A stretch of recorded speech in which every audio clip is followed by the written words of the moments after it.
Hello friends, एक बार फिर से हम आ गए हैं अपने यूट्यूब चैनल लर्निंग क्लासेस पर। और आज हम बात करने वाले हैं प्रोनाउन के। जो पिछले वीडियोज़ में हमने 2 प्रोनाउंस बता दिए थे और तीसरे, चौथे, पाँचवें, छठे, सातवें, आठवें और नौवें, 10वें प्रोनाउंस बाकी है।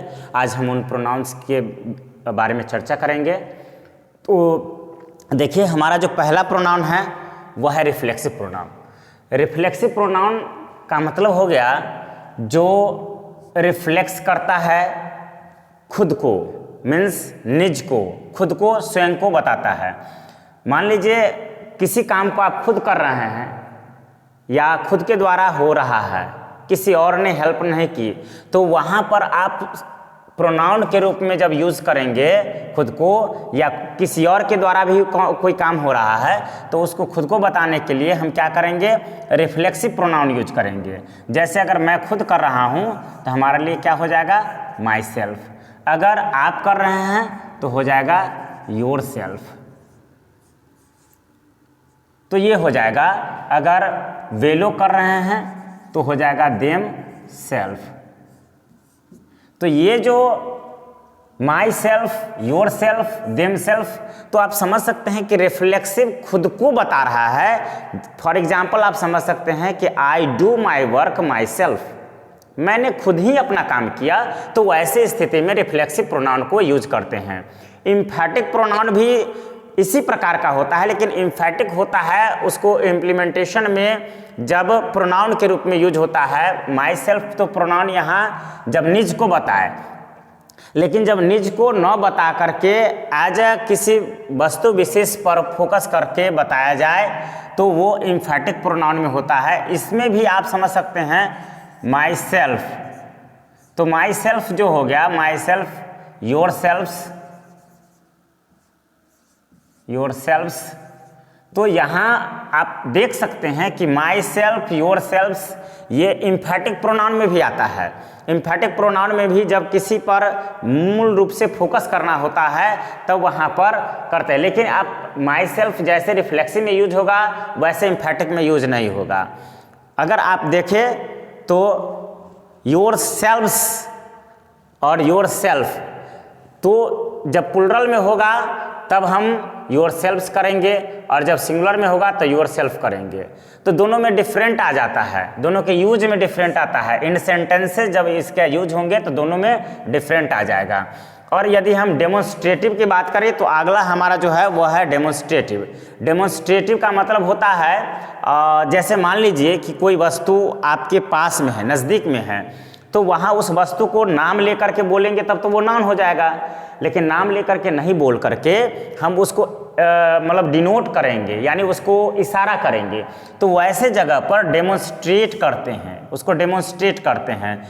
जैसे आप देखें, हम कहते हैं दिस, जैसे कि नज़दीक में है, ये मार्कर मेरे हाथ में है, देखिए हम इसको कहेंगे दिस इज अ मार्कर, चूँकि ये पास में है। और यदि जैसे देखिए मेरे सामने में एक बेंच रखे हैं या टेबल है तो हम क्या कहेंगे, that is a bench, that is a table, sorry. तो वहाँ हम करेंगे दैट। और देखिए एक और चीज़, दिस जो है वो सिंगुलर में होता है। जैसे दिस इज अ मार्कर, अगर 3-4, जैसे मेरे पॉकेट में 2 पेन हैं तो हम कहेंगे दिज आर पेन्स। तो वहाँ दिस का ही दिज होता है, चूँकि नज़दीक के चीज़ के लिए दिस लगाते हैं और दिस का ही प्लुरल क्या होता है, दिज होता है। तो और दैट जो होता है दूर की चीज़ों को डेमोन्स्ट्रेट करने के लिए होता है। तो दूर की चीज़ों को डेमोन्स्ट्रेट करने के लिए दैट, जैसे फॉर एग्जांपल देखिए कि दैट इज अ कैट, तो दूर की चीज़ों के लिए। और दोज का प्रयोग दूर की चीज़ों के लिए और दैट के प्लुरल के रूप में।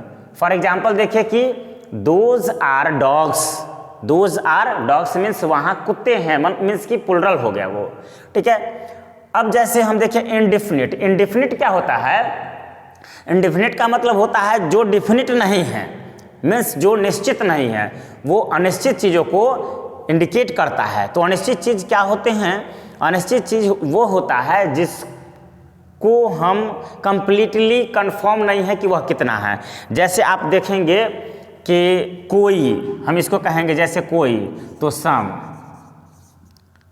एनी, या एनीबॉडी हम लगा सकते हैं, एनीबॉडी, समबॉडी। तो ये सब क्या हो गया, मीन्स आप देख सकते हैं इसमें क्लियर नहीं है, सम कुछ कितना है वो कंप्लीटली पता नहीं है, कंफर्म नहीं है, तो ये क्या हो जाएगा, सम या समबॉडी। तो ये क्या हो जाएगा, इंडेफिनिट प्रोनाउन हो जाएगा। ठीक है, अब देखिए डिस्ट्रीब्यूट।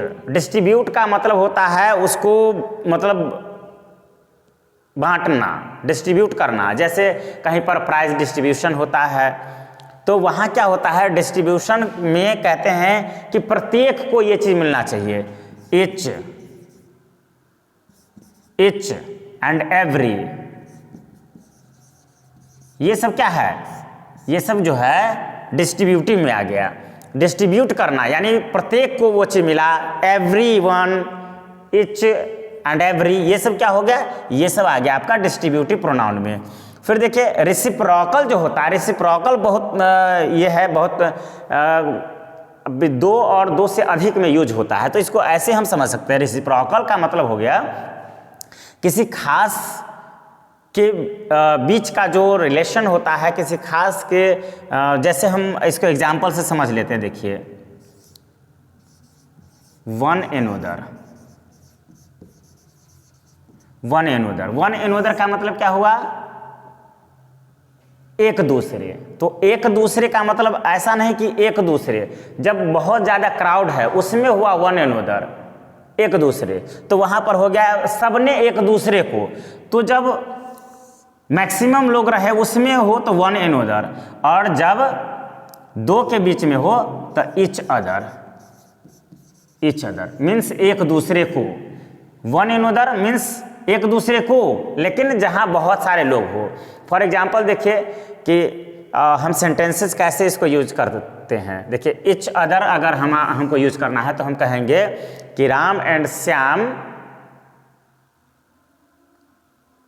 फ्रेंडशिप में जब दो हो तो वहाँ इच अदर। अब देखिए इसको सेंटेंस में Ram and Shyam helps each other, Ram and Shyam help each other, और राम हेल्प्स श्याम, तो Ram helps Shyam and Shyam helps Ram, तो Ram and Shyam help each other.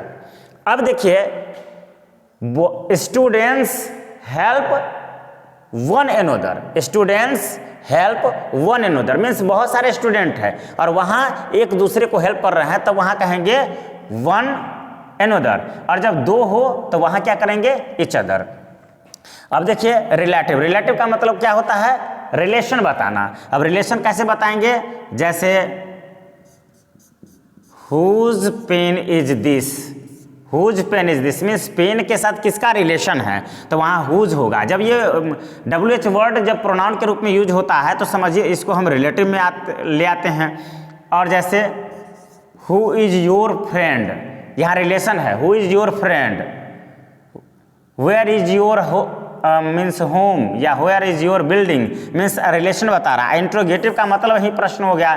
तो समझ जैसे जब प्रश्न करते हैं जनरली, जैसे what is your name, what is, तो वहाँ पर जो होता है व्हाट, वेयर, ये सब क्या होता है, ये सब जनरली में आ जाता है इंट्रोगेटिव प्रोनाउन में। तो ठीक है, प्रोनाउन हम यहीं पर समाप्त करते हैं, और हमारा वीडियोस अच्छा लगे तो लाइक कीजिए, लोगों तक शेयर कीजिए, और क्या कमेंट आपका है, क्या आप कहना चाह रहे हैं वो कमेंट में भी डालिए।